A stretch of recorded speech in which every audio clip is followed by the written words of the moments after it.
Pada kesempatan ini, kelompok kami akan membahas mengenai isu kontemporer tentang proxy war. Istilah proxy war atau perang proksi adalah perang antar dua negara yang terjadi karena dorongan pihak lain yang tidak terlibat langsung di pertempuran itu. Perang proksi atau perang tanpa bentuk adalah perang dengan menggunakan pihak ketiga, seperti dengan menggunakan metode teknologi modern dan dunia cyber, di mana pihak ketiga yang tidak berkepentingan itu tahu-tahu mendapatkan keuntungan dan manfaat dari hasil peperangan itu. Penyebaran berita bohong atau hoax serta fitnah dengan tujuan menciptakan potensi perpecahan persatuan adalah bagian dari proxy war. Baiklah, slide selanjutnya yaitu bentuk-bentuk perang proksi di Indonesia, di mana ada beberapa bentuk-bentuk perang proksi yang ada di Indonesia. Itu yang pertama, pemaksaan menggantikan dasar negara dengan sistem ideologi lain. Yang kedua, memicu sentimen agama melalui teror bom di tempat ibadah.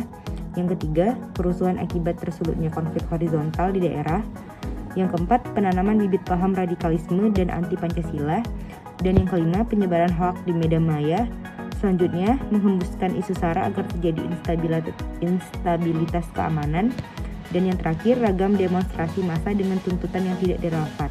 Di sini kelompok kami akan membahas mengenai isu SARA, di mana posisi Indonesia yang strategis serta besarnya kekayaan sumber daya alam yang dimiliki membuat Indonesia akan selalu berada di bawah bayang-bayang proxy war.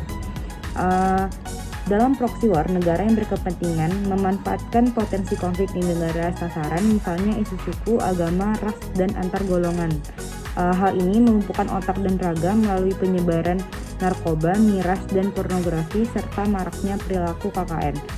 Seperti kita ketahui, Indonesia adalah satu negara yang terdiri dari beragam suku dan beragam budaya, sehingga Indonesia ini menjadi sasaran empuk untuk negara-negara lain untuk memecah belah negara Indonesia ini. Contohnya yang barusan terjadi yaitu pengepungan asrama mahasiswa Papua yang ada di Surabaya oleh massa dalam organisasi masyarakat. Kejadian ini dipicu kabar yang menyebut mahasiswa Papua tersebut mematahkan tiang bendera merah putih dan membuangnya ke selokan. Ketika itu, perwakilan massa mengatakan foto-foto oknum mahasiswa Papua yang diduga itu beredar di akun WhatsApp. Selanjutnya, kami akan melakukan analisis mengenai isu SARA ini dengan metode kolaborasi 5 unsur subjek stakeholder, yaitu metode pentahelix, di mana akan menggabungkan unsur-unsur, yaitu unsur yang pertama akademisi, bisnis, komunitas. Ya, salah satunya adalah proxy war, buntut panjang pengepungan asrama di Papua di Surabaya.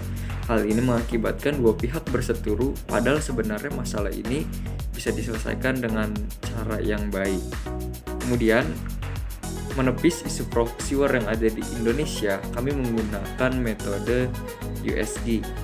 Jadi, kami menyiapkan 4 pilihan isu, kemudian kami analisis menurut urgensinya, perkembangannya, dan keseriusannya. Kami dapati di dalam tabel ini, kita bisa lihat gambar ini, grafik ini, bahwa masalah yang paling serius di Indonesia dan sangat cepat perkembangannya adalah isu SARA.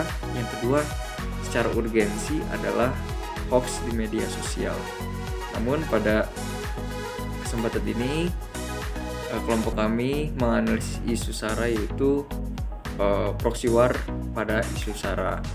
Nah, kita analisis kenapa sih SARA itu bisa terjadi.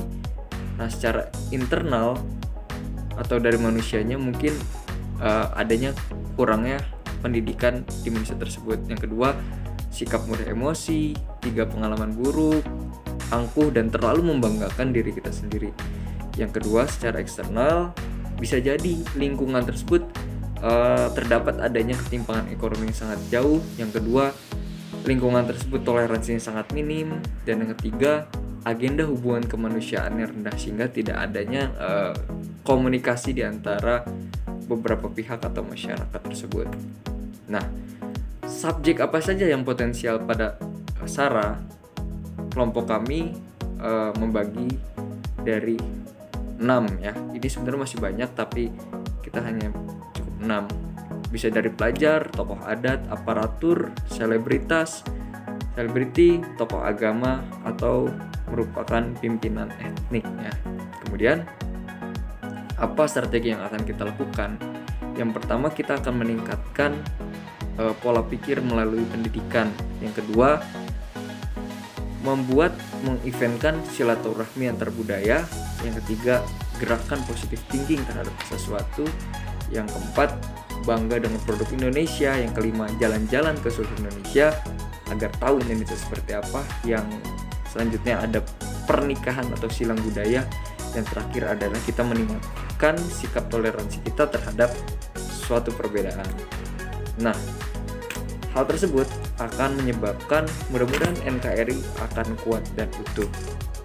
Nah, ini tabel rekomendasi yang akan dijelaskan oleh rekan saya. Nah, jadi alternatif penyelesaian isu SARA itu ada dua cara yang dapat digunakan sebagai alternatif penyelesaian. Yang pertama, mengadakan lingkungan wajib sapa, dan yang kedua, acara syukuran lingkungan. Untuk mengadakan lingkungan wajib sapa itu memiliki 3 tahapan. Yang pertama, diskusi. Jadi pemuka atau yang dihormati di lingkungan tersebut mengundang para kepala masyarakat seperti kepala rumah tangga, perwakilannya untuk diadakan rapat dan merumuskan hal-hal apa saja yang akan dilaksanakan serta hal-hal apa yang akan dilakukan. Setelah semuanya setuju, baru akan disepakati. Yang kedua, sosialisasi. Hasil rumusan rapat tersebut disampaikan kepada anggota masyarakat, bisa berupa anggota dari setiap kepala rumah tangga yang ikut rapat tersebut. Setelah disosialisasikan, langkah yang terakhir adalah eksekusi, yaitu semua komponen masyarakat menjalankannya secara bersama-sama. Cara yang kedua yang dapat dilakukan adalah acara syukuran lingkungan. Nah, memiliki 3 tahapan juga. Yang pertama, sama seperti mengadakan lingkungan wajib sapa, yaitu mengumpulkan tokoh atau pemuka yang dihormati di lingkungan tersebut. Setelah itu melaksanakan kegiatan di momen pertemuan pertama. Tahapan yang kedua adalah proses, yaitu menggalang kebersamaan.